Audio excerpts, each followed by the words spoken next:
সবচাইতে বড় একটা ধাক্কা। বাবা ছিল কৃষক, তার বড় ছেলে যার নাম ছিল শাকিল, সে অল্প মাইনাতে কাজ করত, আর ছোট ভাই তো লেখাপড়া করত।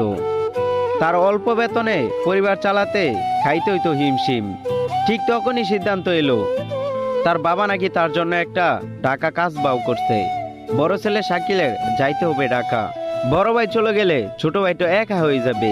এই কথাটা যখন শুনতে পারলো যে ছোট ভাই বড় ভাই ঢাকা চলে যাবে, তখনই একটা জোরে দৌড় দিয়ে চলে গেল নদীর পাড়ে।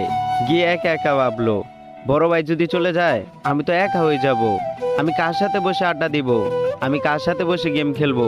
তাদের ফ্যামিলিতে ফোন ছিল একজনেরই, সেটাও বড় ভাইয়ের। বড় ভাইও ছোট ভাইকে ছেড়ে যাইতে চায় না ঢাকা, কিন্তু কি করবে, বাস্তবতার কাছে তারা হেরে গেছে। তাদের ফ্যামিলি তো চালাতে হবে। সেদিন ছোট ভাইটা স্কুলেও যায় নাই, সারাদিন অজরে একা বসে কান্না করছে। অনেকদিন হয়েছে ফ্রি ফায়ার